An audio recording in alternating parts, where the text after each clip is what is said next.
আসসালামু আলাইকুম রহমতুল্লাহি ওবরাকাতুহ। আলহামদুলিল্লাহি ওয়াহদাহ ওয়া সাল্লাল্লাহু ওয়া সাল্লামা আলা মান লা নাবিয়্যা বা'দাহ ওয়া আলা আলিহি ওয়া সাহবিহি আজমাইন। সম্মানিত মুসলমান ভাই ও বোনেরা, কুরবানি হচ্ছে অত্যন্ত গুরুত্বপূর্ণ একটি ইবাদত। কুরবানির গুরুত্ব সম্পর্কে আল্লাহ রাব্বুল আলামিন তাবারাকা ওয়া তাআলা সূরা আল কাউসারের 2 নম্বর আয়াতে ফরমান, আউযু বিল্লাহি মিনাশ শাইতানির রাজীম। বিসমিল্লাহির রহমানির রহিম। ফাসল্লি লিরাব্বিকা ওয়ানহার। হে নবী, আপনার রবের উদ্দেশ্যে নামাজ পড়ুন এবং কুরবানি করুন। আমরা এই পৃথিবীতে যা কিছু করি সব কিছুর মূল উদ্দেশ্য হচ্ছে একমাত্র আল্লাহর জন্য। আল্লাহ রাব্বুল আলামিন তাবারাকা ওয়া তাআলা সূরা আল আনআমের 162 এবং 63 নম্বর আয়াতে ফরমান, বিসমিল্লাহির রহমানির রহিম। قل إن صلاتي ونسكي ومحياي ومماتي لله رب العالمين لا شريك له وبذلك أمرت وأنا أول المسلمين. হ্যাঁ নবী, আপনি বলে দিন, আমার নামাজ, আমার কুরবানি, আমার জীবন, আমার মরণ বিশ্বজাহানের পালনকর্তা আল্লাহ রাব্বুল আলামিন তাবারাকা ওয়া তাআলার জন্য। তার কোনো অংশীদারিত্ব নাই, শরীক নাই। কুরবানি মূল উদ্দেশ্য হচ্ছে একমাত্র আল্লাহর সন্তুষ্টি, তাকওয়া অর্জন। আল্লাহ রাব্বুল আলামিন তাবারাকা ওয়া তাআলা সূরা আল হজ্জের 37 নম্বর আয়াতে ফরমান, বিসমিল্লাহির রহমানির রহিম। লান ইয়ানালাল্লাহা লুহুমুহা ওয়ালা দিমাউহা ওয়ালাকিন ইয়ানালুহুত তাকওয়া মিনকুম كذلك سخرها لكم لتكبروا الله على ما هداكم وبشر المحسنين. কুরবানি, তাদের কুরবানির গোশত আল্লাহর কাছে পৌঁছায় না, তাদের রক্ত পৌঁছায় না, শুধুমাত্র পৌঁছায় তোমাদের তাকওয়া।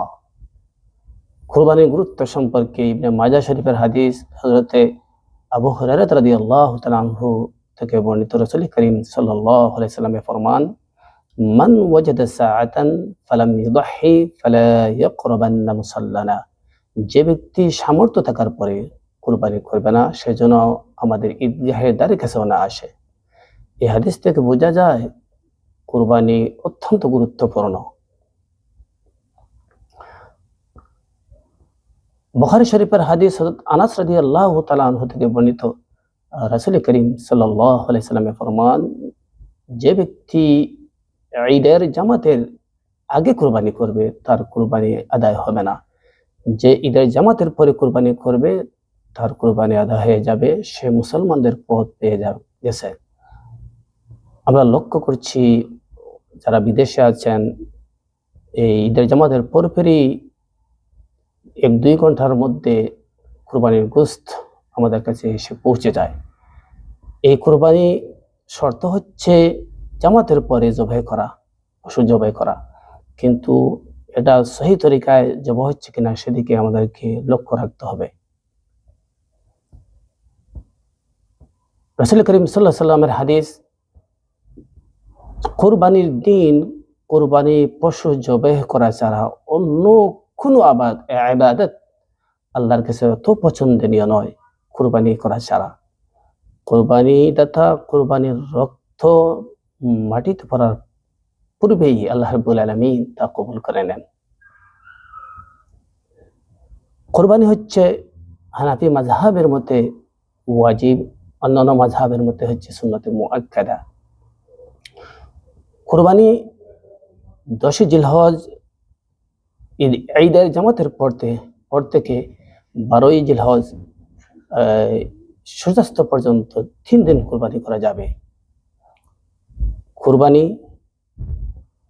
ছাগল, দুম্বা 1 বৎসর বয়স হতে হবে, গরু মহিষ 2 বৎসর বয়স হতে হবে এবং 7 জনে ভাগ করে কুরবানি দিতে পারবেন।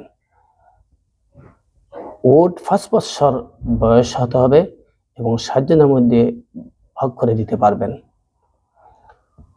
এই কোরবানির গোশতগুলো আপনি নিজে চাইলে কোরবানিদাতা খেতে পারবেন, অথবা আত্মীয়-স্বজন, গরিব মিসকিনদের মধ্যে ভাগ করে দিতে পারবেন। যারা কোরবানি দিবেন, পারিশ্রমিক হিসাবে কোরবানির গোশত দেওয়া জায়েজ নয়, আলাদা পারিশ্রমিক দিতে হবে। কোরবানিদাতা জিলহজের ১ম তারিখ থেকে নিয়ে এই ঈদের কোরবানি পর্যন্ত চুল এবং নখ না কাটা সুন্নত। আমরা যখন কোরবানি করব, আমরা যেন বলি আল্লাহুম্মা মিনকা ওয়া লাক, এ কথা বলে আমরা কোরবানি দিতে পারি, সেদিকে লক্ষ্য রাখবেন। আল্লাহ রাব্বুল আলামিন তাবারাক ওয়া তাআলা আমাদের সবাইকে যেন সহিহ তরিকায় কোরবানি করার তৌফিক দান করেন। সুবহানাকা আল্লাহুম্মা ওয়া বিহামদিকা আশহাদু আল্লা ইলাহা ইল্লা আনতা আস্তাগফিরুকা ওয়া আতুবু ইলাইক।